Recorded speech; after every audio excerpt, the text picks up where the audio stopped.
Bom, isso aí. Boa tarde, pessoal.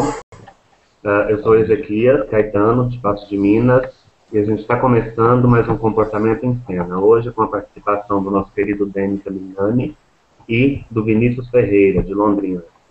Para a gente começar, eu gostaria de convidá-los a se apresentarem, falarem um pouquinho da história deles, do que eles trabalham, para enfim a gente entrar no nosso tema, que é a ansiedade. Pode começar para a gente, Denis, da esquerda para a direita? Opa! Boa tarde a todos, boa tarde Ezequias, Vinícius, boa tarde pessoal. Eu sou o Denis Amignani, sou psicólogo, preferencialmente psicólogo clínico, trabalho com consultório há 17 anos já, me formei em 96 pela PUC de São Paulo, fiz o mestrado pela PUC e o doutorado na USP, sempre estudando temas clínicos. E a minha experiência com ansiedade vem da prática clínica e um pouco, e teve início no trabalho numa pesquisa que eu trabalhei no PROTOC, Projeto Transtornos do Espectro Obsessivo Compulsivo, no Hospital das Clínicas. Logo que eu me formei, os meus primeiros 2 anos de atividade foram trabalhando no Hospital das Clínicas, como pesquisador no Hospital das Clínicas. E me permitiu entrar muito em contato com os transtornos de ansiedade, em especial os transtornos do espectro obsessivo-compulsivo, mas depois disso a gente acabou dando continuidade numa linha de estudo sobre isso, pesquisando, publicando sobre isso, eu, Roberto Banaco e vários colegas aqui da equipe do Paradigma. Enfim, vamos conversar um pouco sobre isso. Seja bem-vindo, Denis, é um grande prazer ter você aqui hoje, e vamos conhecer o Vinícius. Bom, vamos lá, pessoal. Primeiramente, agradeço o convite para participar desse Hangout. É um prazer de verdade estar aqui cercado dessas presenças ilustres. Deixa eu falar um pouco sobre mim. Eu sou psicólogo, formado pela Universidade Federal de Uberlândia, em Minas Gerais. Atualmente, eu sou aluno pesquisador do programa de mestrado em análise do comportamento da Universidade Estadual de Londrina, no Paraná. E a minha pesquisa é sobre expressões faciais, mais especificamente sobre uma suposta existência da expressão facial referente à ansiedade. E é por isso que eu estou aqui hoje, né, para tentar fazer links dessa minha pesquisa com a ansiedade e ajudar a mediar a entrevista com o professor Denis.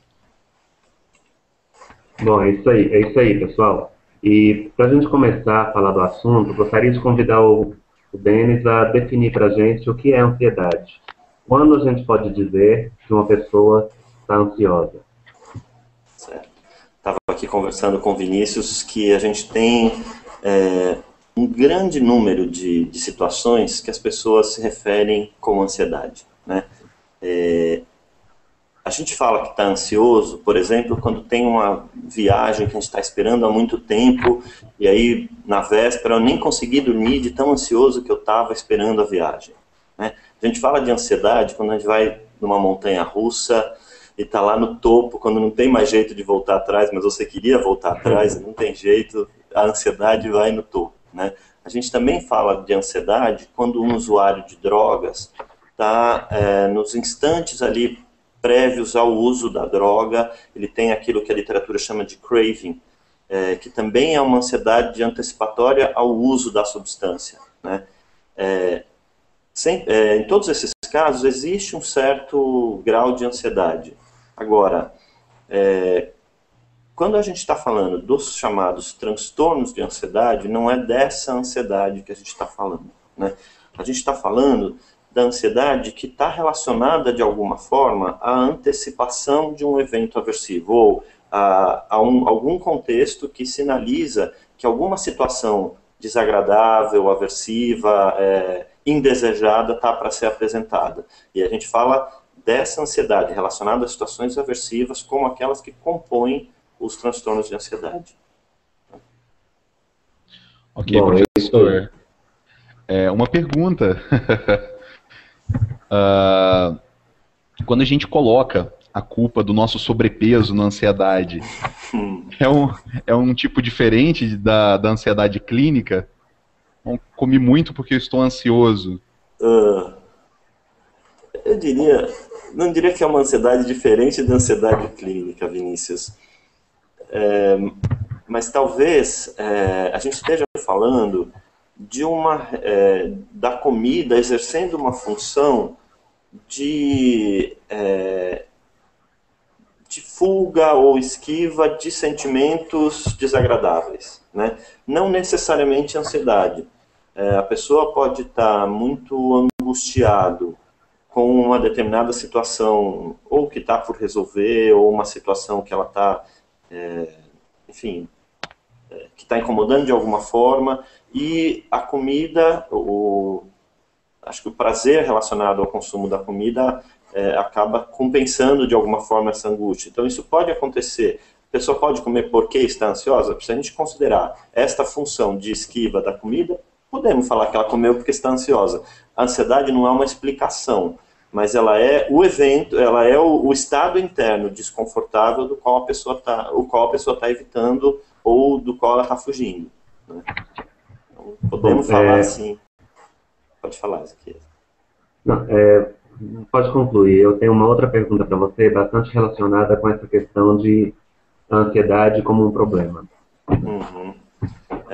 Eu acho que a gente, para poder falar dessa função aí da comida como fuga da ansiedade, a gente tem que pensar em dois fenômenos. Uma coisa que tipos, quando a gente vai olhar para a ansiedade, a gente tem que olhar que tipo de evento produz a ansiedade, né? E aí sempre a nossa explicação vai tentar entender relações do indivíduo com outros fatores do ambiente, com outras coisas do ambiente que estão produzindo ansiedade, que estão gerando ansiedade, né? E a gente vai precisar explicar essa ansiedade a partir da forma como o indivíduo está interagindo com o mundo, e isso vai explicar a ansiedade. Outra coisa a ansiedade, uma vez que ela esteja ocorrendo, ela em si é um evento do mundo, digamos, do mundo interno desse indivíduo, que em si pode ser algo que a pessoa pode precisar evitar, né? Ela precisa retirar esse evento que está incomodando dentro do próprio corpo. E não é a ansiedade, mas toda a estimulação que a gente chama de respondente, né? Então, toda a estimulação privada que está sendo produzida por uma outra condição, mas que acaba sendo uma condição interna que é em si desagradável, né? Dependendo do grau da ansiedade, ela pode ser extremamente desagradável. Se a gente pensar, por exemplo, num ataque de pânico, é um estado de ansiedade tão intenso que ele em si passa a ser um medo constante do indivíduo. Depois a gente vai falar um pouquinho mais dos transtornos de ansiedade, o que é pânico, o que é um ataque de pânico, a gente conversa mais sobre isso com calma. Isso aí. Para a gente dar seguimento, eu gostaria de que você falasse para a gente quando que a ansiedade começa a ser um problema de verdade na vida da pessoa, a ponto dela precisar buscar ajuda. Certo. Bom, primeira coisa, vamos pensar, a ansiedade em si não é ruim, né? Ansiedade é algo necessário para a nossa sobrevivência. Eu sempre que vou dar uma aula, eu faço uma dramatização dessa situação, mas imagina que eu vou atravessar a rua e eu olho e está vindo um ônibus em alta velocidade e eu começo a pensar, puxa, há um ônibus vindo na minha direção, o que fazer? Até eu tomar essa decisão com essa calma toda, eu não estou mais aqui para tomar a decisão, né? Então, essa resposta rápida e intensa do organismo é o que permite que a gente responda rápido a uma situação em que o nosso organismo de fato está em risco, né? Então, a ansiedade em si não é algo prejudicial, ruim, é necessário para o nosso organismo. Digamos que a nossa espécie existe ainda hoje porque ela é capaz de responder a situações de ansiedade, né? E responder de forma ansiosa. Agora, quando que a gente vai falar de uma ansiedade que começa a se tornar um problema? Quando a gente começa a identificar um nível de ansiedade que a literatura psiquiátrica vai chamar de ansiedade patológica, né? Então, a gente fala de ansiedade patológica quando há uma resposta que é atípica à resposta. Eu estou respondendo a um evento que não é um evento que ameaça o meu organismo, não me coloca em risco, de uma forma atípica, e a gente considera 3 critérios para considerar essa resposta atípica, né? A primeira delas é a intensidade, frequência e duração com que o indivíduo, de alguma forma, se engaja em alguma resposta de ansiedade, né? Então, imagina uma resposta fóbica. Alguém tem fobia de cachorro. Eu posso não gostar de cachorro e me sentir um pouco desconfortável na presença de um. Agora, se o indivíduo passa um período significativo do dia dele planejando evitar situações onde ele possa entrar em contato com o cachorro, e aí essa primeira coisa é a interferência em termos de frequência e duração, né? A outra coisa é o quanto isso interfere no desempenho dele, né? Ele deixa de fazer coisas importantes para o dia a dia dele, seja em termos profissionais, sociais, estudo, interfere no desempenho dele. E por último, o terceiro critério é o grau de sofrimento.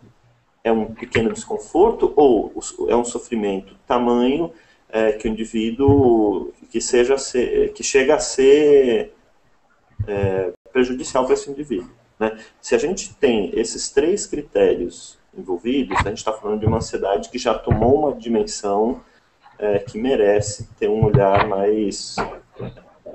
que é uma ansiedade patológica, que a psiquiatria chama de patológica e que precisa de um cuidado profissional. Tá? Esse tipo de dano, de prejuízo que você está falando, ele costuma aparecer de que forma, Denis? De que forma? Por exemplo, o indivíduo pode deixar de... Uma criança que não quer mais ir para a escola porque tem o medo, por um medo qualquer, não frequenta mais a escola. Ou o indivíduo que, porque está com medo de contaminação, e aqui a gente está falando de TOC, né? Transtorno obsessivo compulsivo, ele tem o medo de contaminação e ele não consegue mais pegar a condução, não consegue estar no meio de pessoas, e com isso ele para de trabalhar ou para de estudar, né? Então, o medo, a ansiedade, o desconforto, ele pode tomar uma dimensão na vida da pessoa que pode prejudicar muito o desempenho, tanto acadêmico, quanto social, quanto profissional daquele indivíduo. Uhum. No caso da ansiedade social, por exemplo, pelo que você está falando, ela começa a se tornar um problema, então, quando a pessoa deixa de conseguir ir à escola, deixa de conseguir apresentar um trabalho que precisa apresentar, deixa de conseguir ir ao trabalho, seria mais ou menos isso? Isso. A gente pode pensar num contínuo. Vamos pegar, por exemplo, a ansiedade social, né? A gente pode pegar um contínuo que vai desde a timidez até um extremo grau de ansiedade, né? Dentro desse contínuo, a gente vai ter diferentes interferências no desempenho da pessoa. Então, tem muita gente que é tímido, mas que nem por isso deixa de ter uma amizade, deixa de ter um relacionamento afetivo, nem por isso deixa de ter um desempenho social minimamente satisfatório no trabalho, consegue apresentar um trabalho na escola, consegue, com um certo sofrimento, fazer algumas coisas, né? Se isso não é extremamente desconfortável, a gente fala, aquele indivíduo é tímido, né? Agora, isso pode tomar uma proporção que essa pessoa, por exemplo, não consegue conviver socialmente por causa do grau de ansiedade. Ou ela não consegue fazer amigos, não consegue ter um relacionamento, e aí você vai tendo diferentes graus de comprometimento da vida. Ótimo. A gente tem uma pergunta aqui, que é do André de Souza. Ele está dizendo o seguinte: boa tarde, tenho uma ansiedade patológica. Faço uso de medicamentos para seu controle. Existem estudos de ambientes ou profissões que podem ser propensos ao disparo da crise de ansiedade? Ambientes? Isso. Desculpa, eu não ouvi um pedaço da sua fala. Existem estudos de ambientes? Falando sobre que ambientes podem contribuir para você ter um disparo da ansiedade, para a ansiedade ser gerada ali? Uhum. Bom, primeiro vamos pensar no ambiente imediato ali como disparador de um episódio de ansiedade, né? No caso, se eu estou falando de ansiedade social, por exemplo, o ambiente que vai disparar uma crise de ansiedade pode ser qualquer situação em que o indivíduo está exposto a alguma forma de avaliação social. Então, imagina que eu tenha que apresentar um trabalho na sala de aula. Esse é o ambiente imediato que desencadeia uma resposta de ansiedade.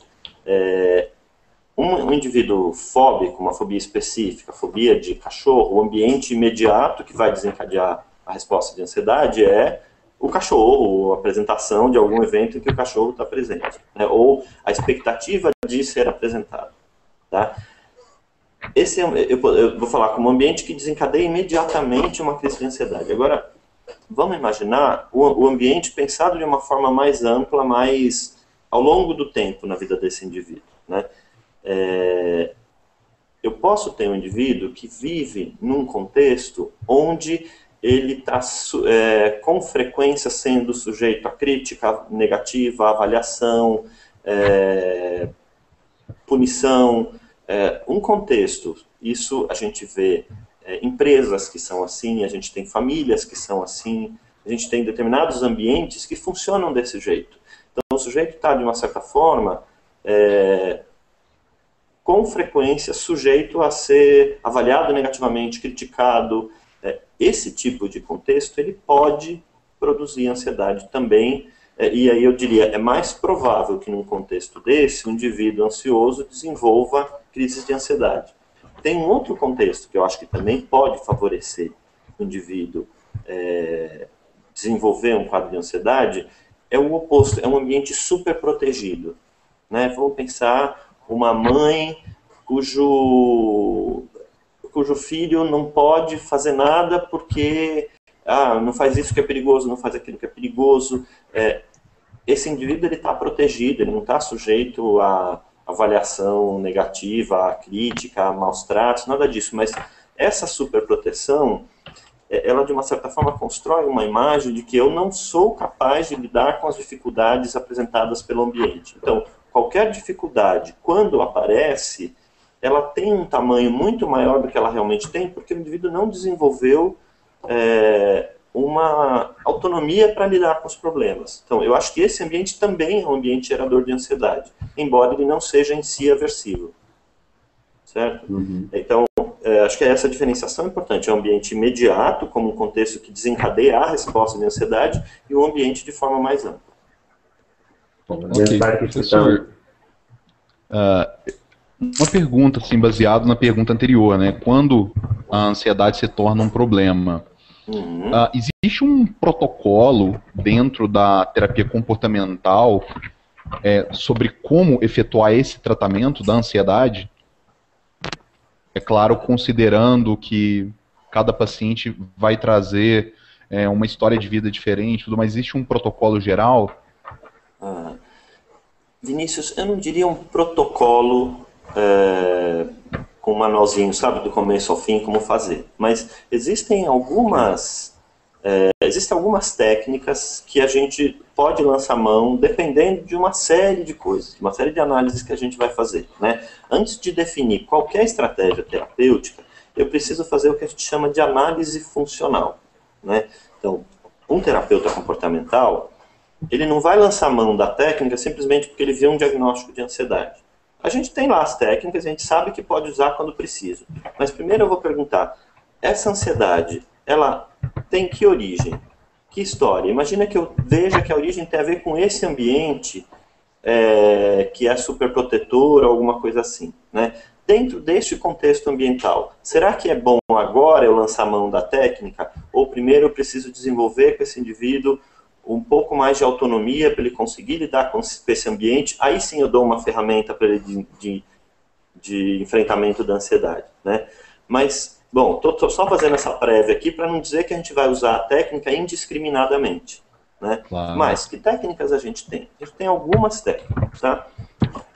A principal delas, que eu acho que ela tem sido usada para quase todos os transtornos de ansiedade, a gente ainda não falou deles, mas aqui a gente vai ter que diferenciar um pouco de quais transtornos a gente está falando.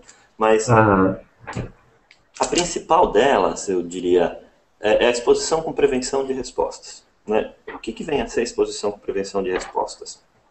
ela parte de um princípio que é chamado de habituação, né? O que é a habituação?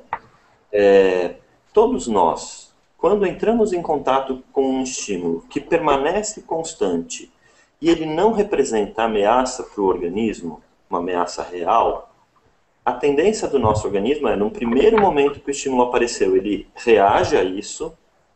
À medida que o evento é constante, o organismo é como se ele fosse aprendendo que aquilo não vai fazer nenhum mal para ele, devagar vai diminuindo a resposta àquele evento, né? Então, agora vamos trazer isso para a ansiedade. Imagina alguém que tem medo de cachorro. Vou pegar o cachorro que é um exemplo fácil da gente visualizar, né? Essa pessoa tem medo de cachorro. Eu posso planejar um trabalho cuidadoso de enfrentamento para fazer com que o indivíduo experimente a habituação. De que forma? Primeiro eu planejo para ver qual seria o grau mínimo de desconforto e o grau máximo de desconforto. Vamos imaginar que a gente já fez essa escala de desconforto e começa por um filhotinho de poodle, né? Esse seria o grau 0,1 de desconforto, né? Então a gente vai começar o trabalho com ele. O que eu vou fazer? Vou trazer colocar essa pessoa em contato com o bichinho, com o filhotinho de poodle, né? Num primeiro momento, o que vai acontecer? A ansiedade vai subir, o organismo desse indivíduo vai desencadear uma série de respostas autonômicas de ansiedade, né? E elas vão permanecer por algum tempo. Mas o que vai acontecer? À medida que o indivíduo permanece na presença do estímulo, o organismo dele vai se acostumando à presença do estímulo e gradativamente vai abaixando a ansiedade, né? Isso é o primeiro ponto da exposição. Uma vez que a gente fizemos isso várias vezes com o filhotinho de poodle, já não desperta mais nenhuma ansiedade, já não desencadeia mais nenhuma ansiedade. Vamos trazer um filhotinho um pouquinho maior. Vamos fazer de novo a mesma coisa até que a habituação aconteceu, o indivíduo não tem mais... E aí vai gradativamente aumentando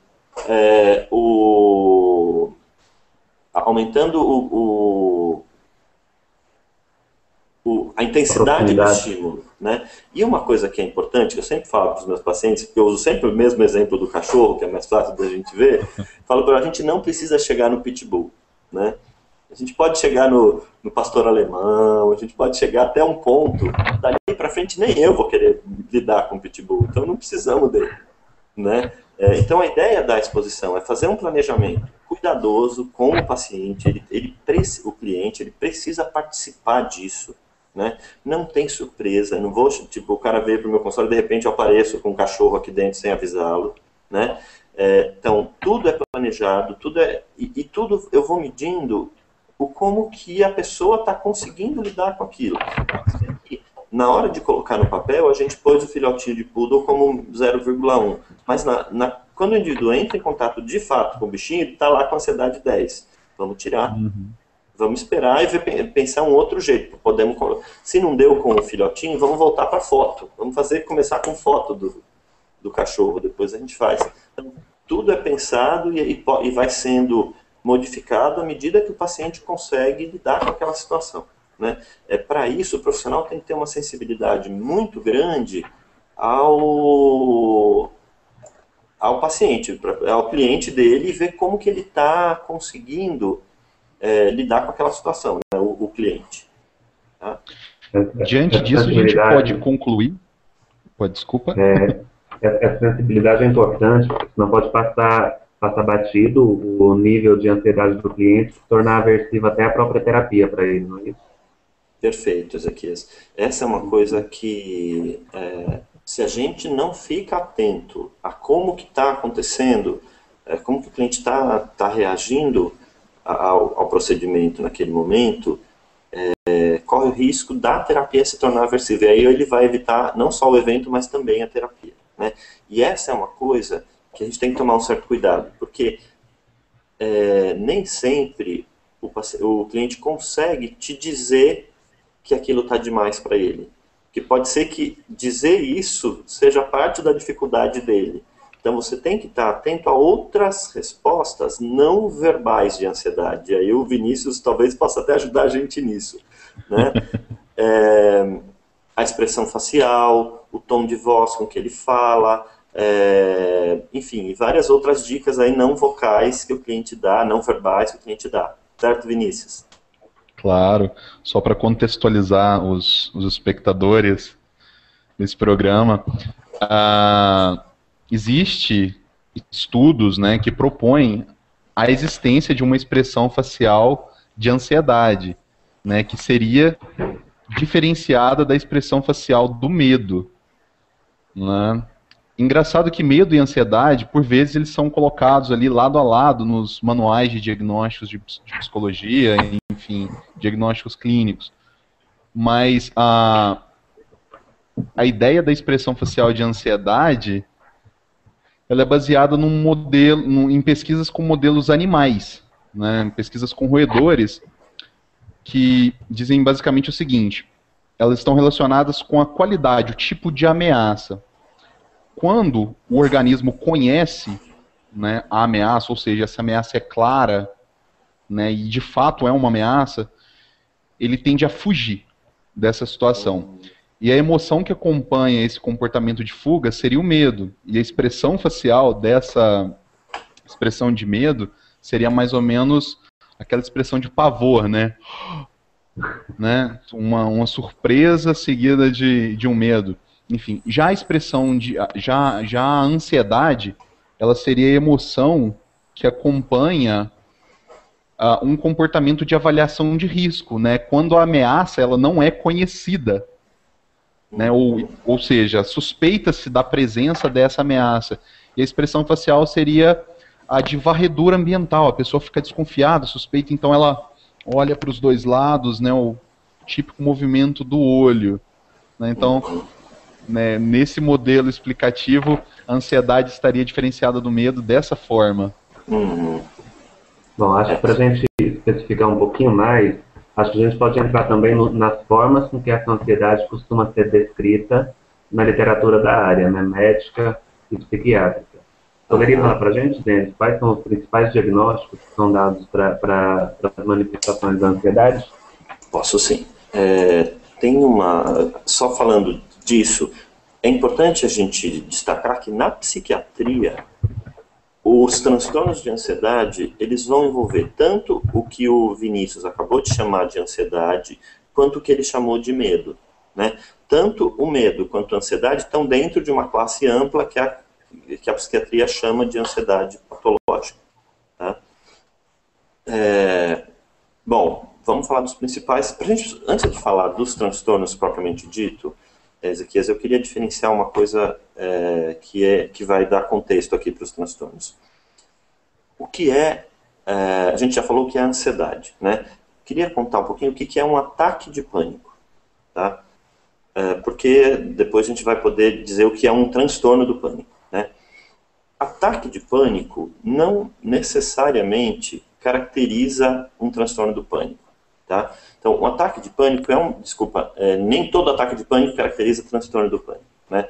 Ataque de pânico é um período distinto que tem um início súbito de intensa apreensão, temor e terror, tá? A pessoa que tem um ataque de pânico, ela tem uma sensação de morte iminente ou de catástrofe iminente. Ela vai sentir falta de ar, palpitação, dor, desconforto, tem uma série de sensações muito intensas. É como se o organismo disparasse todas as reações de medo ao mesmo tempo. É uma descarga de adrenalina muito intensa que pode ou não acontecer numa situação de um medo específico.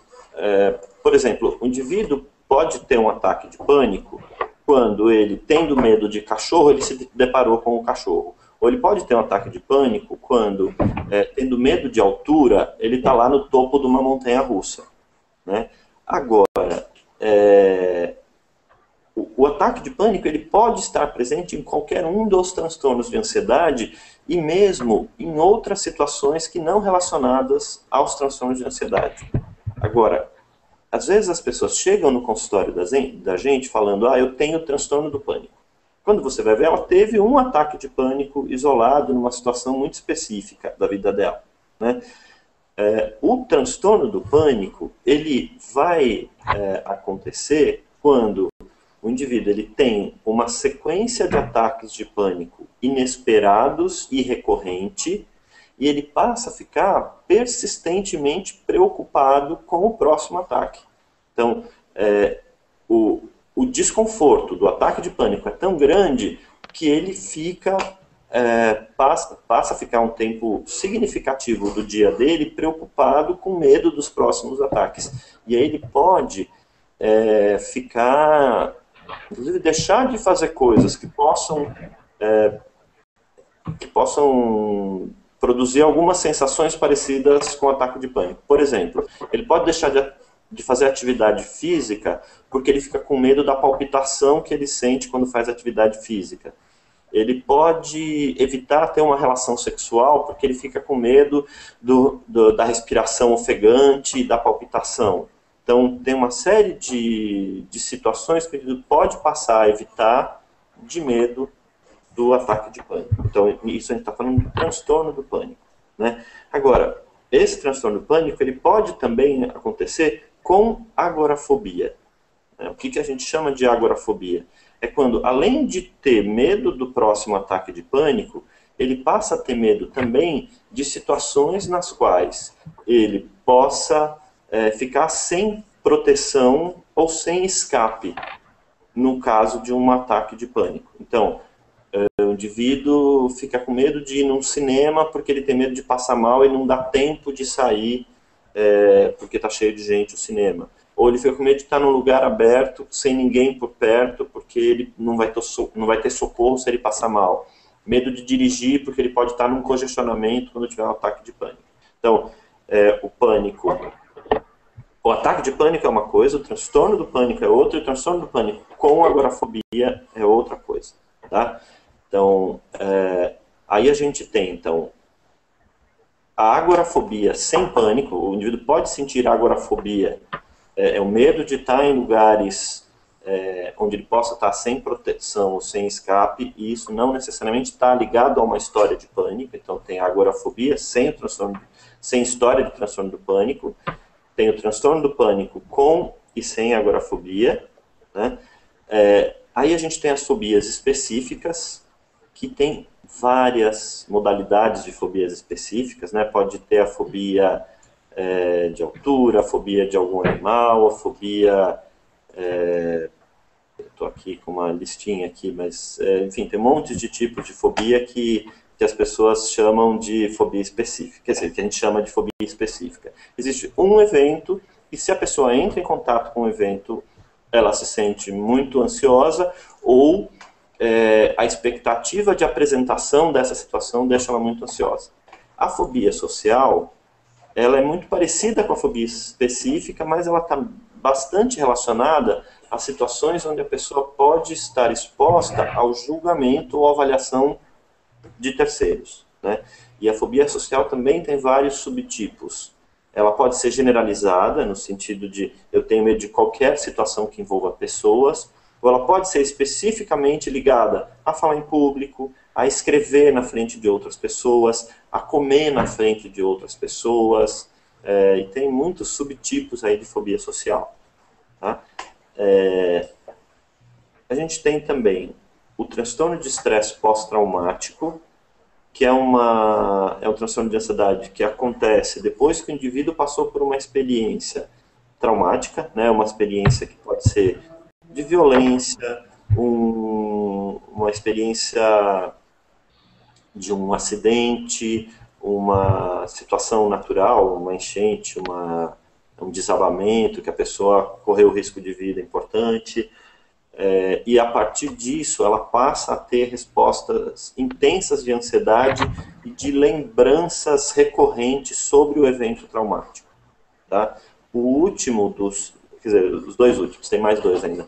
a gente tem o transtorno de ansiedade generalizada, que é um transtorno onde a ansiedade ela não fica relacionada a um ou outro evento específico, mas é como se o indivíduo visse em quase tudo sinais de perigo, ele responde com ansiedade intensa a tudo que é desafio da vida. Então tem uma conta para pagar, tem um problema para resolver, tem uma aula para dar, enfim, o indivíduo ele acaba ficando ansioso em muitas situações. E o último, que eu colocaria quase a parte dos transtornos de ansiedade, embora tenha um funcionamento muito parecido, que é o TOC, transtorno obsessivo compulsivo, né? No TOC, o indivíduo ele tem as obsessões e compulsões, ele tem pensamentos invasivos, pensamentos intrusivos que incomodam e os quais ele quer evitar a qualquer custo. E aí, para eliminar o pensamento incômodo ou para evitar qualquer coisa que possa desencadear esses pensamentos incômodos, ele faz as compulsões, né? Então, a obsessão é uma experiência passiva, no sentido de que ele tem um pensamento que foge do controle dele, ele não quer pensar e o pensamento vem, né? E a compulsão é uma experiência ativa, no sentido de que ele faz para se livrar do pensamento incômodo ou do evento que traz ansiedade, tá? Então esses são os principais quadros de ansiedade, cada um deles tem muitas sutilezas, muitas questões aí que a gente precisaria discutir, mas só para ter uma ideia geral. O importante, Neto, Vinícius, é que assim, existe um funcionamento comum de todos os transtornos de ansiedade, tá? A gente tem sempre uma situação na qual eu tenho algum evento que é aversivo para esse indivíduo, a gente chama isso de estímulo aversivo. Existe algum evento o qual traz alguma ansiedade, desconforto, sofrimento para esse indivíduo, e existe alguma coisa que esse indivíduo vai fazer ou para fugir do evento presente ou para evitar que esse evento aconteça, né? Então, na fobia simples, existe um evento específico da fobia, né? Fobia de elevador, fobia de lugar fechado, fobia de lugar aberto e tal, e o indivíduo vai evitar ou vai fugir se o evento está presente. Na fobia social, o evento específico é a crítica ou avaliação por outras pessoas. Ele também vai fugir se estiver na situação desagradável ou vai evitar a situação em que possa acontecer. No pânico com agorafobia, o evento temido está dentro do indivíduo, né? Ele tem medo do medo. E a resposta de fuga vai ser ele evitar situações onde ele possa provocar aquela sensação física desagradável, ou se estiver acontecendo, ele vai fugir o mais rápido possível, né? Na ansiedade generalizada, o evento desconfortável é diverso, são diversos eventos, e ele tem muita resposta de checagem, de preocupação, de evitação, de fuga, né? E por último, no estresse pós-traumático, os eventos estão relacionados ao trauma, então o indivíduo pode evitar qualquer coisa que está relacionada àquele trauma, então evitar qualquer coisa que possa produzir a lembrança daquele trauma, e também tem um pouco de resposta de checagem, de evitação, de fuga. E por último, no TOC, é que ele é bastante diferente no formato, porque é esse formato repetitivo dos pensamentos que caracteriza a obsessão. Ele é os pensamentos são repetitivos, intrusivos, e a resposta a resposta de fuga e esquiva, também tende a ser muito repetitiva e tende a ser um pouco estereotipada. Ele cria toda uma coisa que a gente chama de ritual para evitar o pensamento ou a situação de desconforto. Tá? Ótimo, Denis. Muito obrigado. Eu gostaria de trazer umas perguntas dos leitores, dos espectadores aqui que estão assistindo. Uma pergunta do Patrick. Ele está dizendo o seguinte: a nicotina reduz a ansiedade e proporciona prazer ao indivíduo fumante. O que fazer para ajudar pessoas que sofrem de muita ansiedade e estão tentando parar de fumar? Deixa eu pensar aqui.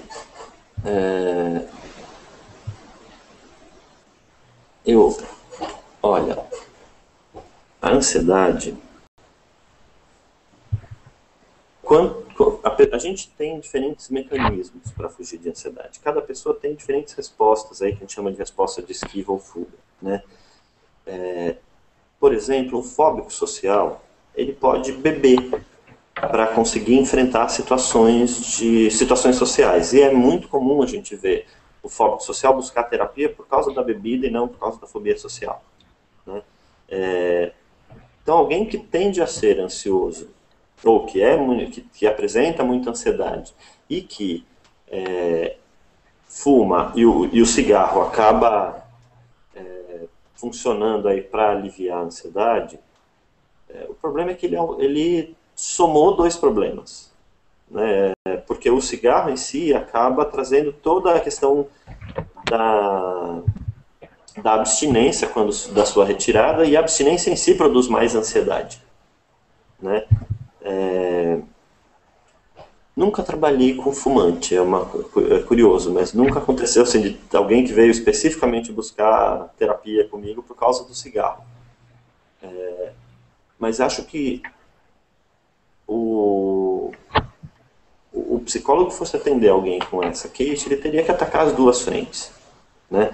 Tanto lidar com a questão da nicotina, da dependência e algum tipo de procedimento que ajude esse indivíduo a superar a ansiedade, a superar a dependência do cigarro, e eventualmente, eu diria, psiquiatras com medicação podem ajudar bastante nisso. A gente tem medicações que diminuem todas as respostas aí de abstinência, e paralelamente desenvolver um trabalho para esse indivíduo lidar com a ansiedade, né? Especialmente se o uso do cigarro é secundário à ansiedade, no sentido de que assim, ele usa para amenizar a ansiedade, é aí que eu preciso mesmo desenvolver com esse indivíduo uma tolerância a essa ansiedade, um trabalho que a gente faz como faria com qualquer pessoa com ansiedade. Uhum. Tem uma outra pergunta aqui de uma pessoa que não se identificou. Ela está perguntando o seguinte: na apresentação de um trabalho ou quando eu estou conhecendo outras pessoas, como posso fazer para tentar driblar a ansiedade e conseguir travar menos enquanto estou falando? Certo. Olha, eu não esqueço de uma professora minha da graduação, no primeiro ano de graduação, ela era fenomenóloga. E ela falando da situação de paquera, né, que é um pouco diferente, mas que também gera bastante ansiedade nas pessoas. Ela fala, uma das coisas que mais dá leveza na situação é você chegar de cara e assumir, olha, é difícil para burro, tô tremendo, tô nervoso, e vamos lá, né? Eu acho que com isso você tira aquela coisa de que, nossa, a pessoa vai esperar de mim que eu vou ser o cara que sabe o que dizer na hora, não sei, né? E acho que eu acho que a capacidade de brincar com você mesmo ajuda muito, né? Uma das coisas que eu desenvolvi nas primeiras vezes que eu comecei a falar em público, que também para todo mundo gera muita ansiedade, viu? Não é só para você que não se identificou, mas eu começava sempre com uma piadinha sobre a minha ansiedade, entendeu? Porque, de fato, todo mundo passa por essa situação e é difícil. A gente estava aqui, eu e o Vinícius, falando da nossa ansiedade antes de começar esse hangout e como a gente estava aqui, né, nunca falar ao vivo sempre tem as coisas. A gente estava falando de fobia de YouTube, como que vai parar no YouTube que eu vou falar, sei lá se vai sair bom, se não vai sair bom, enfim. Já habituou, né? Nossa ansiedade já habituou. Já habituou, E agora, no começo, estava todo mundo aqui com ansiedade a mil, né? E assumir isso e brincar um pouco com isso pode dar um pouco mais de leveza para a situação e te preparar. Acho que a gente vai muito com a expectativa de que o outro espera a perfeição. E aí, ninguém consegue ser perfeito. E não vai ser perfeito, né? E aí, quando acontece qualquer coisa que foge do que eu acredito que seja o ideal, nossa, fiz errado. Aí vai dar tudo errado. E aí começa aquele, né, despencar um monte de respondendo, um monte de respostas autonômicas, de ansiedade, e ao mesmo tempo uma coisa meio... Parece que aquela pequena coisa que não foi perfeita já significa que está tudo terrível, né? E a coisa vai aumentando. Então, o que eu diria é, diminua a expectativa. Sinaliza para a tua audiência que, tô nervoso, tô aqui, não tô acostumado a falar disso, vamos lá. Não há vergonha nenhuma em você assumir que você, assim como 90% da população, tem dificuldade de falar em público, né? E acho que isso já te ajudaria muito a diminuir a ansiedade. Outra coisa que você pode fazer, se a coisa for muito intensa, faz um pouco de exercício de relaxamento antes. Existem algumas técnicas de respiração e relaxamento que podem ajudar bastante, né? Em algumas situações em que a ansiedade está muito intensa, às vezes, mesmo enquanto está acontecendo a situação, você pode ir lá, sem ninguém perceber, fazer uma respiração pausada, segurando. Isso ajuda em algumas situações a gente a aguentar a situação mais difícil. Tá? Não sei se eu respondi tudo que você esperava ouvir, mas dá algumas dicas. Bom, achei bem legal a sua resposta e sua fala até me lembrou de algumas coisas que vêm sendo produzidas no campo de pesquisa da ansiedade social, né? Que geralmente, como você está falando, é a pessoa ansiosa que cria essa avaliação, é uma avaliação dela própria. O outro, os estudos vêm mostrando isso, pode até perceber que essa pessoa está ansiosa, mas geralmente não faz uma avaliação negativa dessa pessoa, não considera ela uma pessoa de menor valor, menos capaz, só percebe que está ansiosa. É uma coisa que eu tenho visto aí, que nas pesquisas a respeito, que pode ser bastante relevante, quando a gente está ansioso socialmente, lembrar disso, que é uma questão pessoal, eu que estou me avaliando, eu que estou me cobrando, não necessariamente essa pessoa com quem eu estou conversando vai estar tendo o mesmo nível de exigência que eu tenho. Vinícius, o que você acha disso?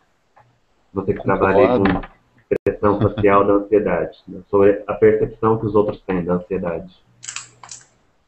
Concordo plenamente. A ansiedade acaba sendo um bicho-papão, né? Ou senão, muitas pessoas, na minha percepção, é claro, até no período que eu tive experiência em clínica, né? A ansiedade é um vilão no sentido que as pessoas costumam culpabilizar a ansiedade por muitas coisas que elas falham em fazer ou não fazem como gostariam de fazer, né? Então, é uma coisa que precisa ser muito, muito trabalhada em clínica, né? O professor Denis mencionou uma coisa muito importante, né? Que quando eu perguntei sobre a questão dos protocolos, né, para o tratamento da ansiedade.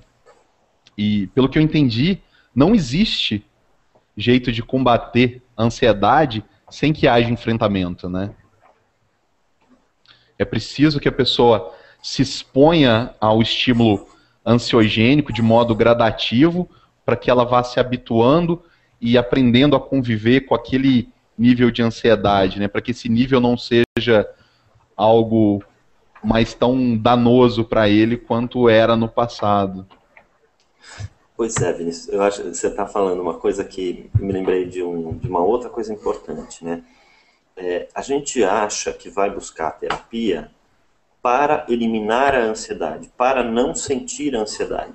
E o trabalho do terapeuta, isso não existe, aliás, que bom que não existe, porque a gente precisa da ansiedade, né? O trabalho do terapeuta é que você aprenda a tolerar e a conviver com a sua ansiedade, né? A gente faz a habituação, né? O fenômeno da habituação que eu estava falando, ele faz com que eu aprenda a conviver com aqueles eventos do mundo, com aquela parte do mundo que me traz desconforto. E, eventualmente, até tolerar um pouco de desconforto. O fato de eu estar me sentindo mal, me sentindo um pouco desconfortável naquela situação, não necessariamente implica que eu vou ter insucesso no manejo daquela situação, ou que vai dar tudo errado, ou que eu vou ser incapaz de lidar com ela.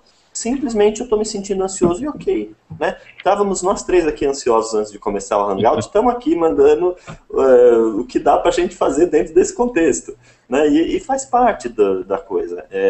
Não esperar, e não esperar a resposta de tranquilidade absoluta para fazer qualquer coisa, senão a gente nunca vai fazer.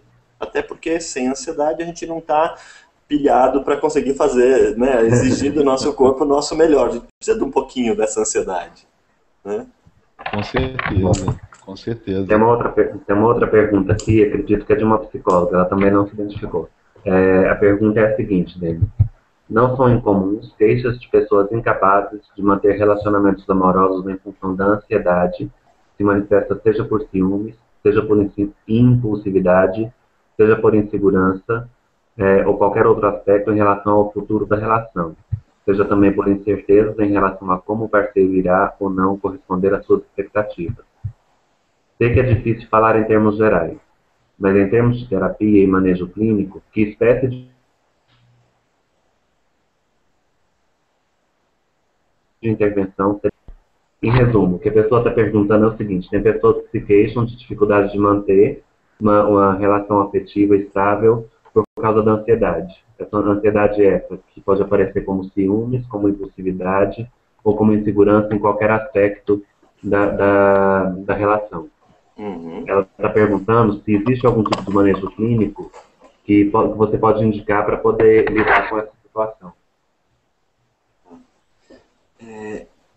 Bom, eu diria, uma parte dessa ansiedade que ela está se relacionando aí, Ezequias, está naqueles grupos de ansiedades que eu não colocaria dentro dos transtornos de ansiedade ou da ansiedade clínica como a gente lida, né? Por exemplo, na impulsividade, a gente está muito mais próximo do freezing, do craving relacionado à droga do que qualquer outra coisa, né?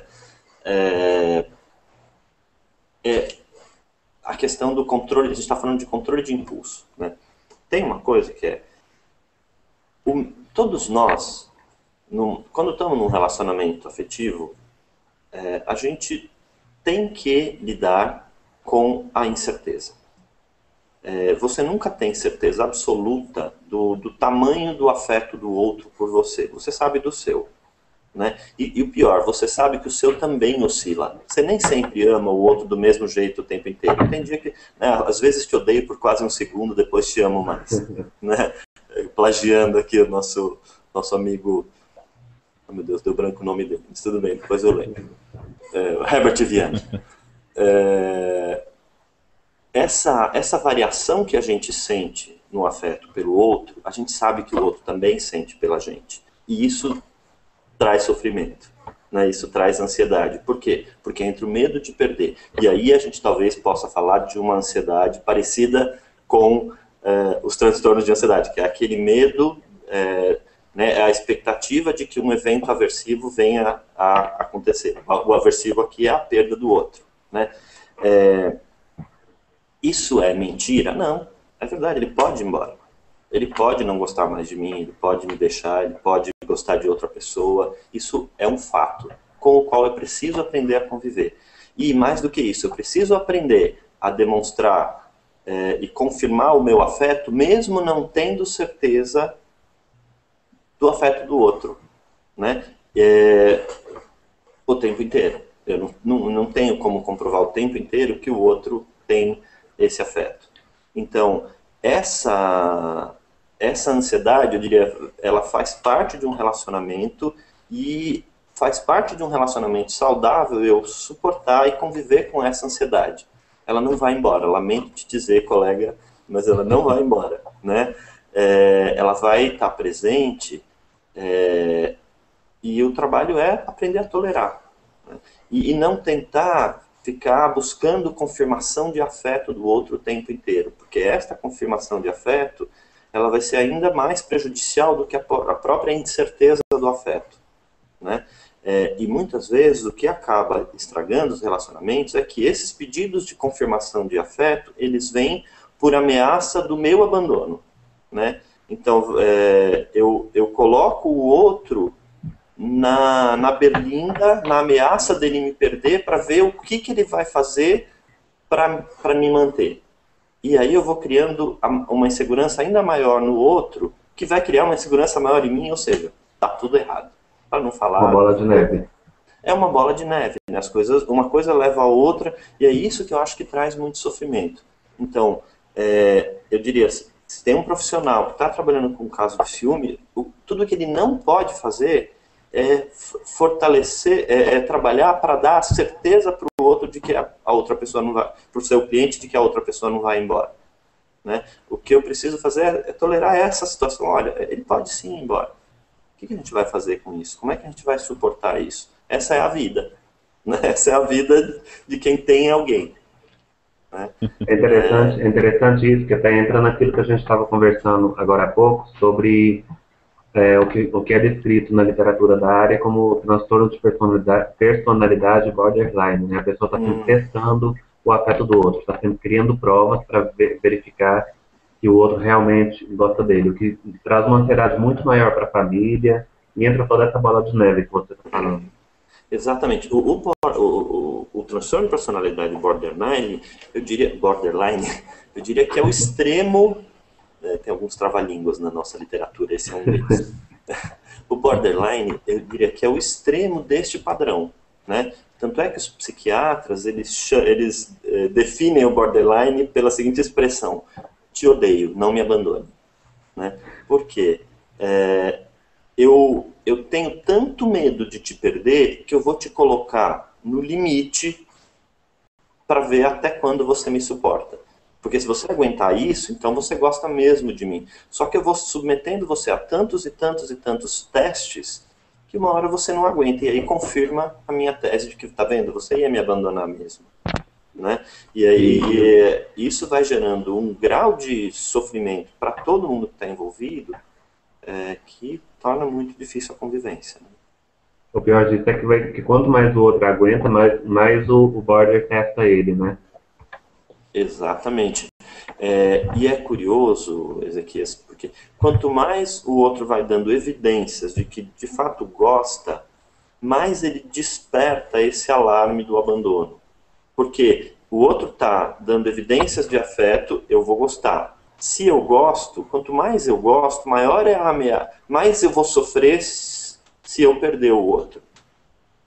Então, para o borderline, o que desencadeia os testes, a necessidade de testar o outro, é o quanto mais ele está gostando do outro. E isso vai acontecer quanto mais evidências o outro dá de afeto. E, enfim, é uma bola de neve muito difícil da gente quebrar. Esses são, eu diria, os casos mais difíceis da gente conseguir lidar em terapia. Né? Oi? Porque veio uma pergunta meio bomba aqui. Agora que você concluir, eu vou te fazer ela. Vamos lá, estou ansioso já. Pode fazer? Pode fazer.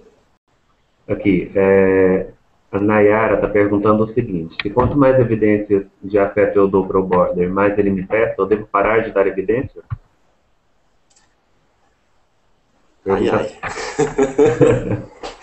Olha, Nayara, eu vou me esquivar da resposta, tá? Eu diria, é uma coisa muito complexa. A gente precisaria olhar com muito cuidado essa relação, porque eu não posso deixar de dar evidências de afeto, mas eu preciso ajudar o outro a... Enfim, eu preciso ajudar o outro a construir uma relação de segurança.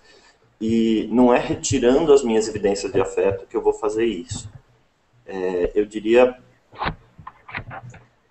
Enfim, acho que a gente desviaria demais o rumo aqui da nossa conversa, que a gente precisa focar aqui na ansiedade, mas acho que tem toda uma forma de lidar que vai envolver consistência nas relações de afeto, mas um cuidado de não dar as evidências de afeto apenas quando está sendo testado, né? Porque aí você fortalece um padrão do teste, e é este padrão que é perigoso, né? Então, eu posso dar o afeto, eu posso dar as evidências de afeto, e de preferência que eu faça isso quando eu não estou sendo testado. Mas, enfim, isso implicaria numa análise muito complexa que, infelizmente, vou precisar me esquivar dela aqui, senão a gente não consegue falar do tema da nossa conversa de hoje.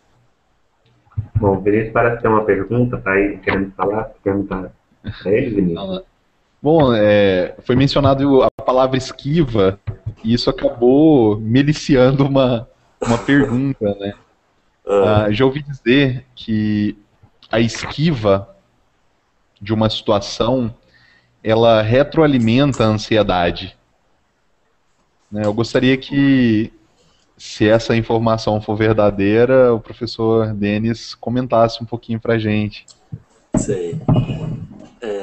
Na verdade, Vinícius, eu acho que esse é o principal mecanismo que mantém o problema da ansiedade. Por quê?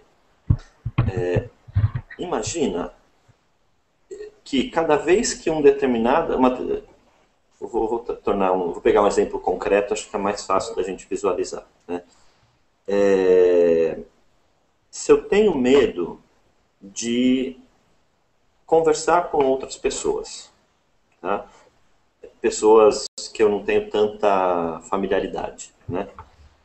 Cada vez que eu tenho uma situação em que eu poderia conversar com outras pessoas, eu me esquivo, ou seja, eu invento uma desculpa qualquer e não vou para a situação, eu evito a situação, né? O que vai acontecer? Primeiro, eu não permito que a habituação aconteça, certo? Então, se eu estivesse na situação, permanecesse nela até a minha ansiedade passar, o fenômeno da habituação iria me ajudar a tolerar a próxima, né? Mas eu evito. Então, a primeira coisa é essa. Eu não permito que a habituação aconteça e, com isso, o evento é sempre novidade, né? Segundo, que eu não desenvolvo os mecanismos para lidar com a situação. É como se eu precisasse criar uma imunidade. Eu preciso ir para a situação, lidar com todas as dificuldades dela e desenvolver mesmo ferramentas para lidar com a situação. Se eu sempre estou evitando, eu não desenvolvo essas ferramentas. E segundo, que aquele evento que eu evito, como eu evito? Eu nunca entro em contato real com ele, eu entro pouquíssimas vezes em contato real, é como se ele ficasse muito maior, porque na fantasia pode tudo, né? A gente imagina que vai acontecer isso, vai acontecer aquilo, e aí eu nunca vou.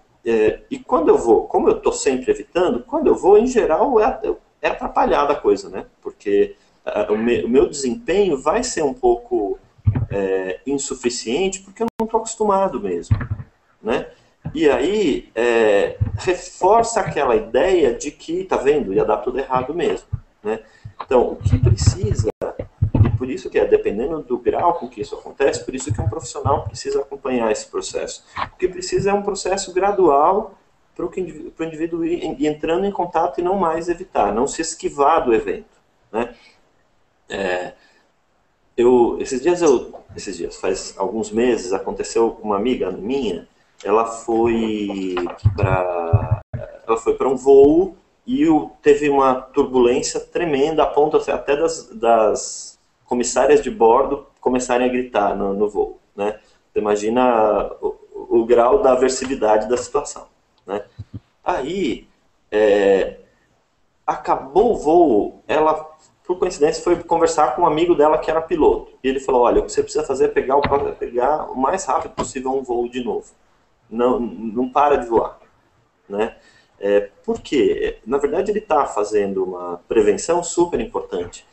Se eu evito, eu torno aquela experiência traumática a única associação imediata com o voo.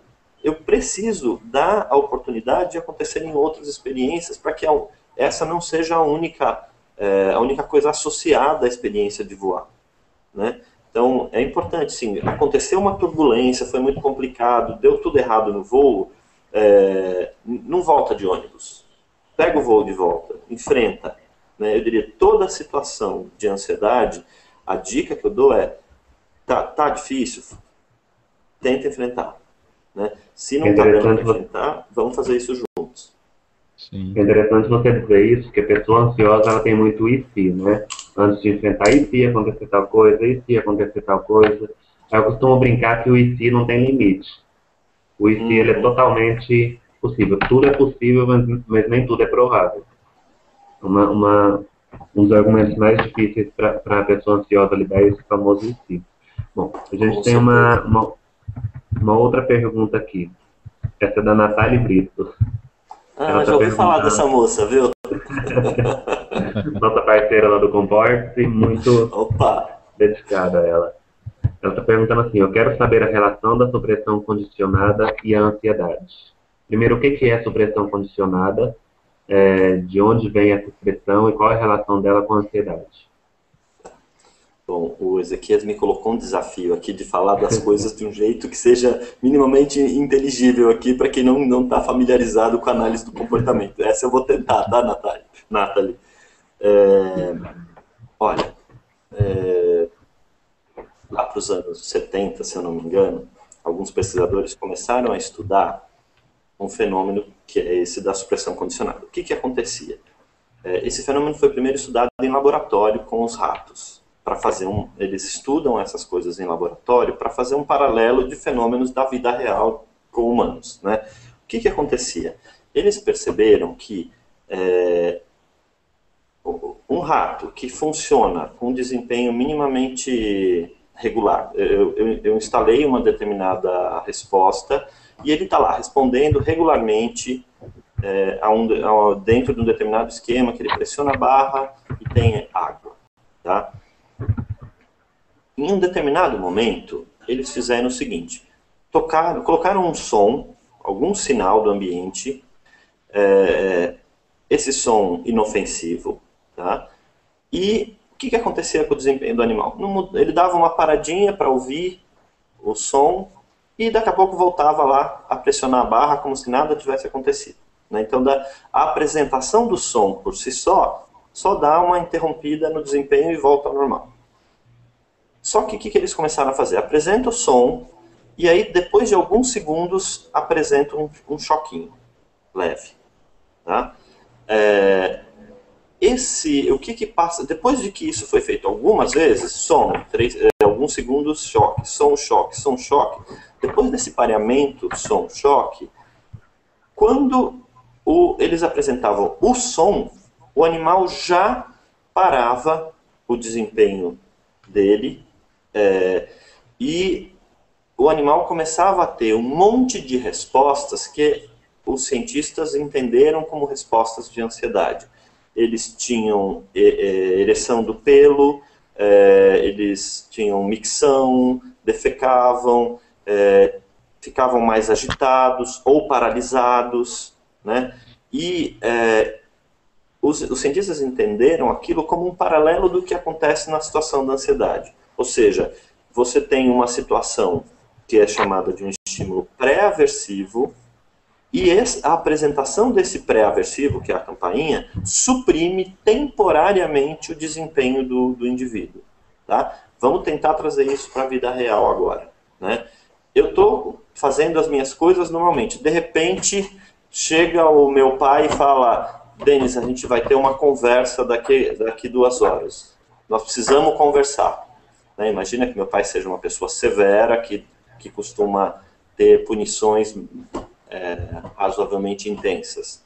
Meu pai falou: nós precisamos conversar. A partir dali eu não consigo fazer mais nada direito. Né? Eu estava lá jogando meu videogame, eu já não consigo me concentrar, enfim, o meu desempenho diminui. Então, o que a gente diz existe uma contingência respondente, ou seja, existe uma situação que é a apresentação de um evento que a gente chama de pré-aversivo. Esse evento desencadeia uma série de respostas autonômicas do que a gente chama de respondentes. Esses respondentes são tão intensos que eles interferem o meu desempenho operante, eles interferem a ação em curso, aquilo que eu estiver fazendo que estava sendo... que eu estava tendo minimamente sucesso ao fazer aquilo. Assim que é apresentada essa situação de pré-aversivo, que ainda nem é o aversivo da bronca ou da surra do meu pai, eu já paro de fazer. Né? Então, esse processo na qual a apresentação de um pré-aversivo interrompe temporariamente o desempenho do sujeito, a gente chama de supressão condicionada. Tá? O que isso tem a ver com a ansiedade? Oi? Eu ia só fazer um comentário sobre a aplicação disso, né? Isso pode concluir e eu comento.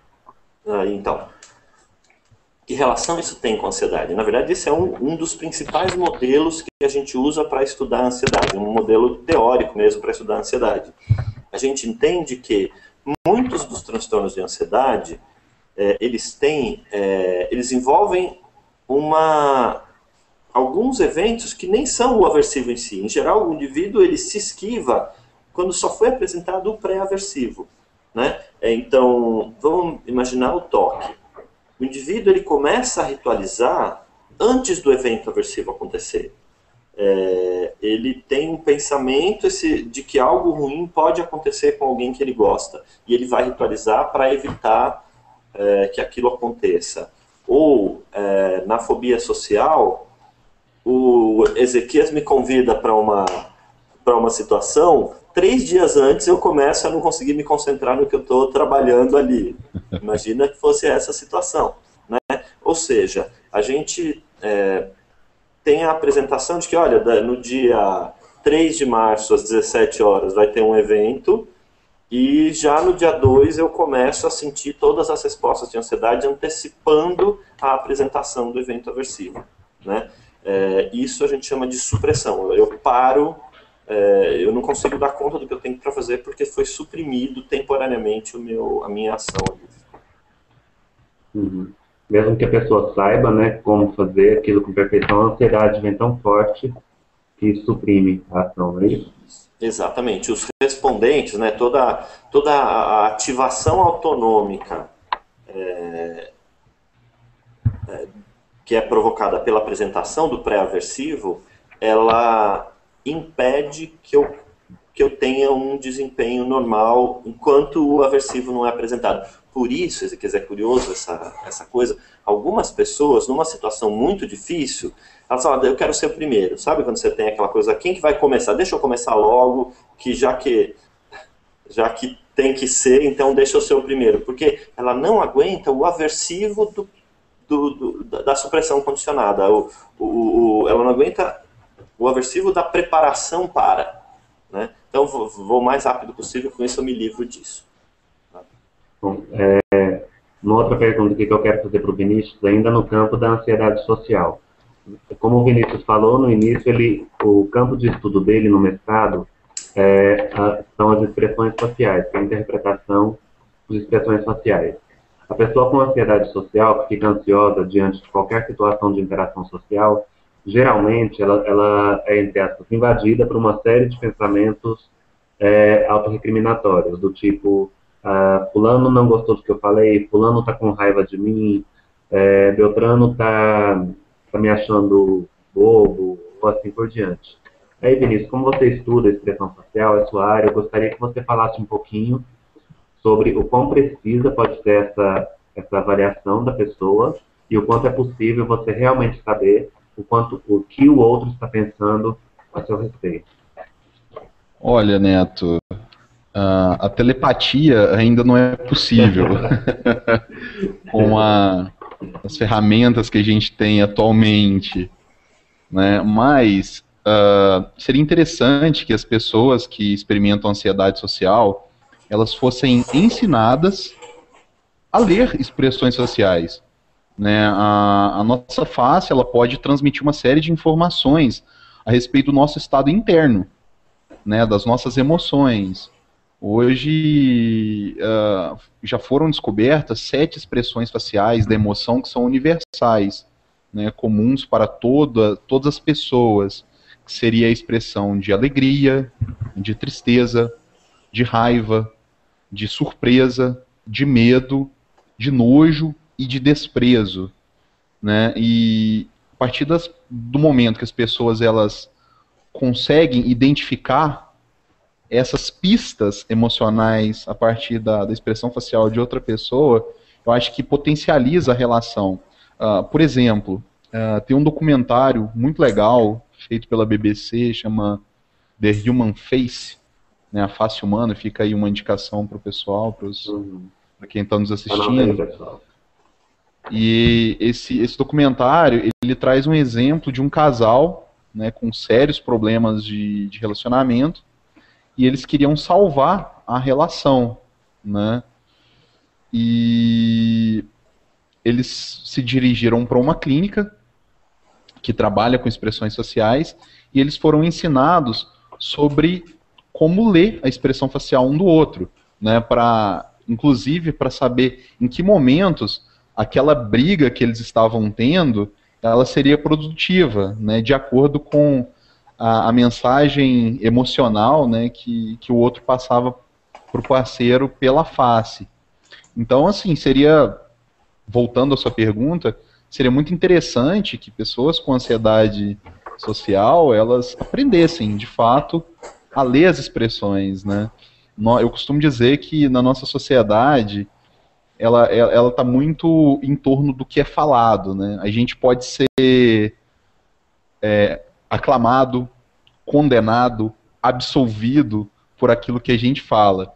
E por isso a gente é mais treinado a disfarçar as nossas palavras do que as nossas expressões sociais e os nossos gestos, né? Daí a importância de se aprender a ler as mensagens não verbais, né? Ficar mais atento, mais sensível a isso. Pode ser apenas uma ferramenta a mais para essa pessoa não ficar, vamos dizer assim, tão sensível ao que ela acha que o outro está pensando sobre ela. Ela ter mais evidências ali sobre o que realmente a pessoa pode estar sentindo, não pensando, mas sim sentindo a respeito dela. É importante. Não sei se eu respondi adequadamente. Pelo que eu entendi, você está dizendo que é possível saber mais ou menos o que a pessoa está sentindo emocionalmente, né? Não pensando. Seria isso? Sim. Como eu disse, ainda não temos instrumentos aí que possibilitam a telepatia hoje, atualmente. Bom, mas a emoção, ela pode ser... Só complementando, né, essa questão da comunicação do nosso estado interno por meio da expressão facial, ela é tão importante, basta pensar no recém-nascido, né? Ele ainda não adquiriu o comportamento verbal dele por completo, e ele precisa comunicar o seu estado interno para os cuidadores, né? Então, às vezes, um sorriso pode comunicar prazer, né? Uma expressão mais fechada, um desagrado, um choro, um desagrado, né? Um desconforto. Ele sabe comunicar perfeitamente para os seus cuidadores essas emoções relacionadas a questões básicas de sobrevivência, né? Prazer, desconforto, dor, enfim, coisas desse tipo. Bom, você sabe, eu estava pensando um pouco nessa questão da expressão facial. Uma das coisas que acho que também a gente precisa cuidar é que as expressões faciais, elas são ambíguas, né? A gente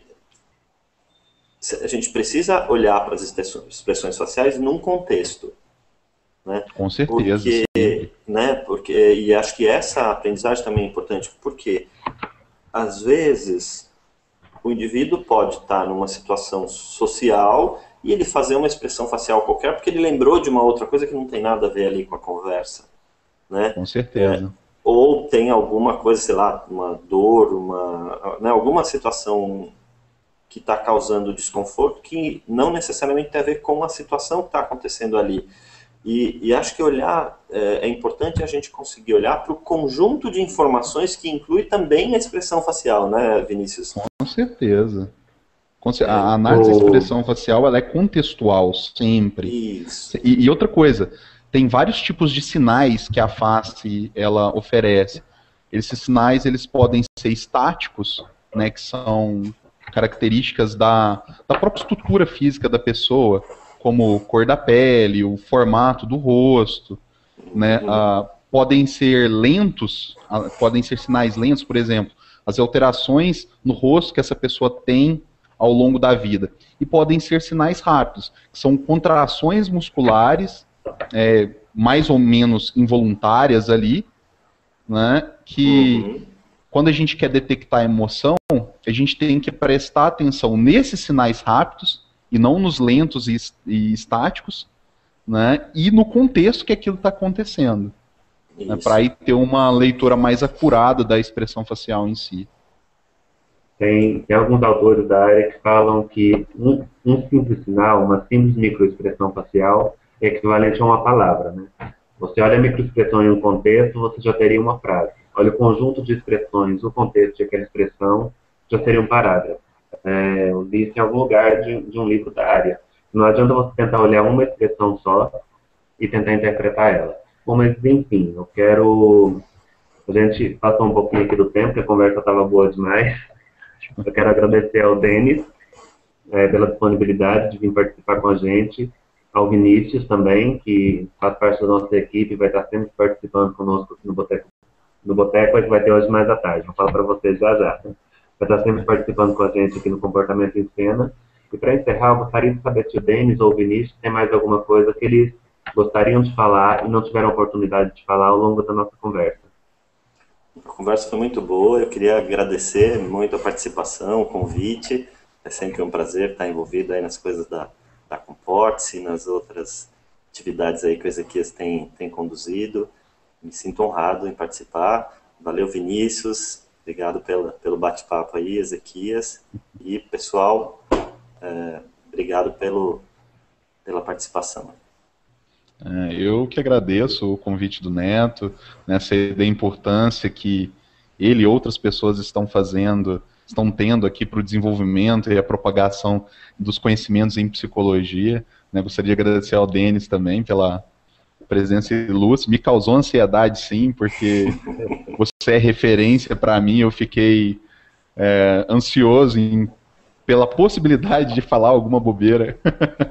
Mas, enfim, e para os espectadores, eu gostaria de deixar o canal de comunicação sempre aberto, né? Sou colunista do Comporte, meus contatos estão lá, alguns textos também. Está saindo um texto fresquinho aí para o Boletim 9 também, de Londrina. E é isso, o canal de comunicação está sempre aberto. Falando do Inove, é até bom você lembrar que o Instituto Inove de Londrina é nosso parceiro, eles estão lançando agora um boletim sobre ansiedade. São vários profissionais de várias áreas abordando a ansiedade em vários aspectos. Tem um texto do Vinícius, tem um texto meu lá também, especificamente sobre ansiedade social. E ainda falando dos nossos parceiros, eu quero lembrar a todos que hoje mais à noite tem o Boteco Behaviorista, que está voltando para a segunda temporada, abordando a relação entre a psicologia comportamental e as neurociências. Vão estar participando o Diego Zílio, da USP, e o Daniel Gontijo, da UFMG. Além, é claro, das pessoas que já estão ali da equipe do Boteco. São todos uma galera muito, muito legal, muito estudiosa, e eu recomendo para vocês. Quem puder assistir, começa hoje às 9 da noite. Mais uma vez eu quero agradecer a participação de vocês, do Denis. Denis, você pode deixar o seu contato para onde as pessoas te encontram, o Núcleo Paradigma, enfim, para quem quiser entrar em contato com você? Bom, o pessoal me encontra sempre aqui pelo Núcleo Paradigma, sou um dos coordenadores aqui do Núcleo. O telefone aqui é 11 3864 9732 e o meu e-mail é denis@nucleoparadigma.com.br. O site nosso, www.nucleoparadigma.com.br. Vinícius, pode deixar um caminho aí para as pessoas te encontrarem também? Quem tiver interesse em falar sobre expressões faciais, em conhecer melhor essa área da psicologia? Com certeza. O meu e-mail é borgesvf@hotmail.com e vocês podem me encontrar também nas redes sociais, né? facebook.com/borgesvf, twitter.com/borgesvf, mais uma vez, e, é claro, no site do Comporte-se. Bom, é isso aí, galera. Quem quiser acompanhar mais discussões sobre o tema, pode acessar o nosso site, www.comporte.com. Tem vários textos sobre ansiedade, lá o Denis é um dos revisores de nossos artigos. Tem vários textos sobre expressões faciais e vários outros textos sobre aspectos específicos também aí da psicologia. Um ótimo domingo para vocês, muito obrigado Daqui a 15 dias a gente tem outro comportamento em cena e outro boteco behaviorístico também. Em breve vai estar sendo divulgado o tema do próximo. É isso aí, boa noite para vocês, até mais. Tchau, tchau.